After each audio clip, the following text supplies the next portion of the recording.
मैं अपने बात को ज्यादा बड़ा लिख दिया। क्योंकि अध्यक्ष महोदय बजट 4 इंजन का था, इसलिए बड़ा लिख करके लाए। कोई बात छूटे ना, क्योंकि सरकार तक वो बात पहुंच जाए।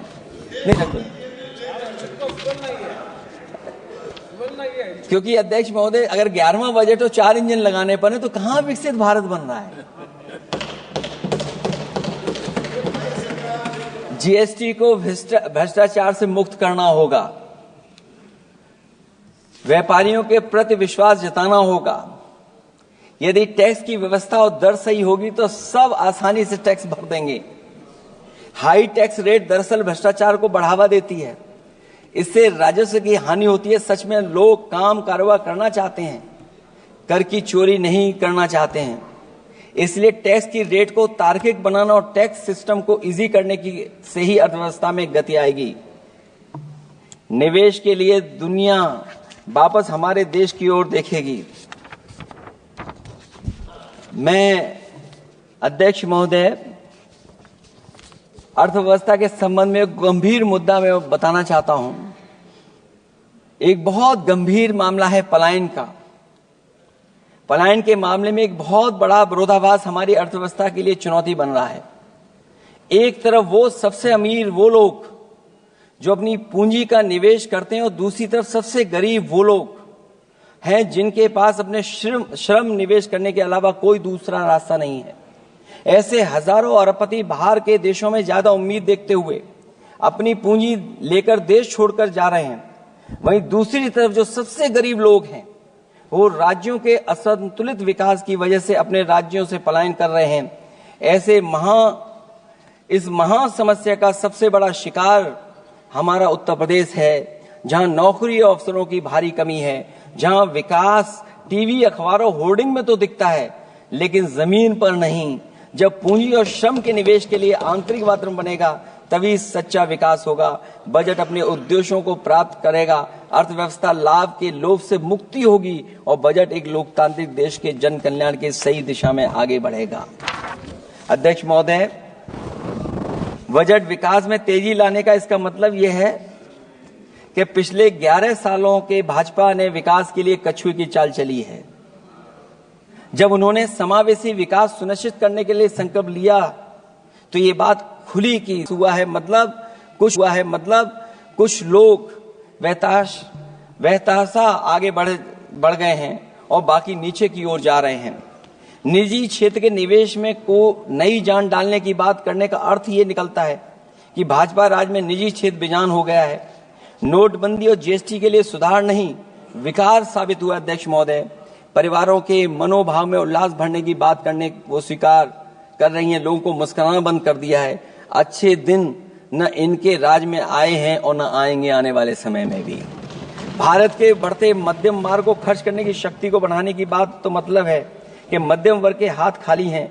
आज आप आयकर की बात कर रहे हैं, हम लोगों ने बहुत पहले इस बात की मांग की थी, इसलिए कि 12 लाख के कम से कम उनको कर से। वित्त मंत्री जी ने कहा कि हम सब मिलकर के अधिक संपन्नता लाने और विश्व में अपना स्थान बनाने और अपने राष्ट्र की अनंत क्षमता को बढ़ाने के लिए अपनी यात्रा कर रहे हैं। तो उनकी असली मतलब ये था कि वो बस चल रहे हैं। ये यात्रा निरर्थक है। अगर 11 साल बाद भी मंजिल का अता पता नहीं है तो ये यात्रा कौन सी है। अध्यक्ष महोदय, जब आपने कहा कि हमारे सामने प्रतिकूल भू राजनीतिक परिस्थितियां हैं, तो अध्यक्ष महोदय ये बताए सरकार कि आपने उन्हीं प्रतिकूलों को क्यों होने दिया, प्रतिकूल परिस्थितियों को क्यों बनने दिया, हमारे संबंध पड़ोसियों से क्यों खराब हुए, हमारी सीमाएं क्यों असुरक्षित हुई, हम क्यों अपनी बात अंतर्राष्ट्रीय पटल पर रखने में कामयाब नहीं हुए हैं। जब आपने कहा कि हमारी अर्थव्यवस्था सभी प्रमुख वैश्विक अर्थव्यवस्थाओं के बीच सबसे तेजी से बढ़ने वाली अर्थव्यवस्था है, तो आप ये क्यों भूल गए कि हमारा रुपया उनके शासनकाल में सबसे निचले स्तर पर पहुंच गया है। सबका विकास का आपका नारा सबका विनाश में कैसे बदल गया है, क्योंकि जब रुपया नीचे जाएगा तो विनाश का ही रास्ता खोलेगा।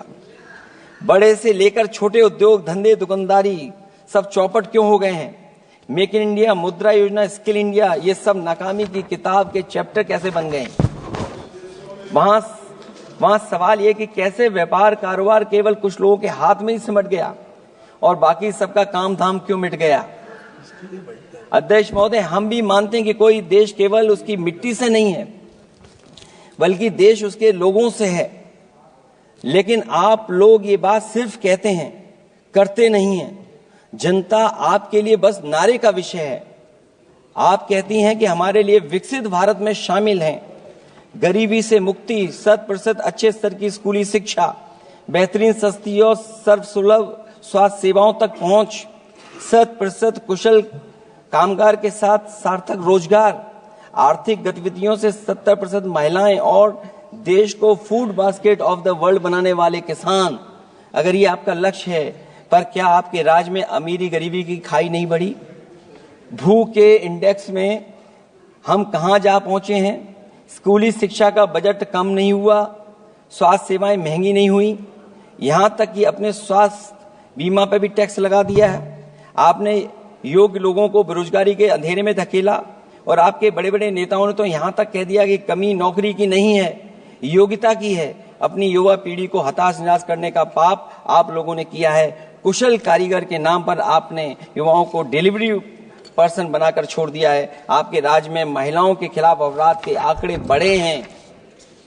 ऐसे असुरक्षित माहौल में आप कैसे आर्थिक गतिविधियों में उनकी भागीदारी की बात कर सकते हैं? आपके मंत्रिमंडल में ही कितनी भागीदारी है, ये आपसे अच्छा और कौन जानता होगा। रही बात food basket of the world बनाने की बात, तो पहले आपसे आग्रह की आप अपने लोगों की थाली भर दीजिए। ऐसे हवाई जुमले उछालिए, कम उछालिए। इनमें अध्यक्ष महोदय, मैं अपनी बात को खत्म करता हुआ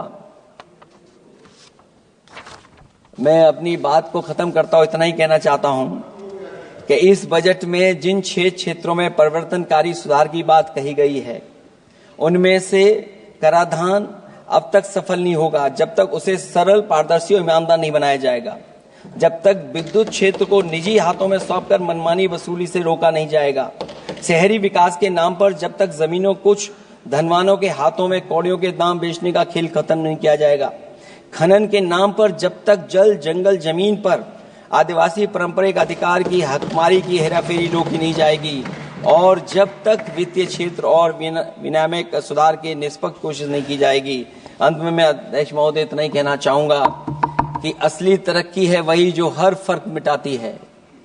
असली तरक्की है वही जो हर फर्क मिटाती है, जो हर तरफ खुशहाली के गुलशन खिलाती है।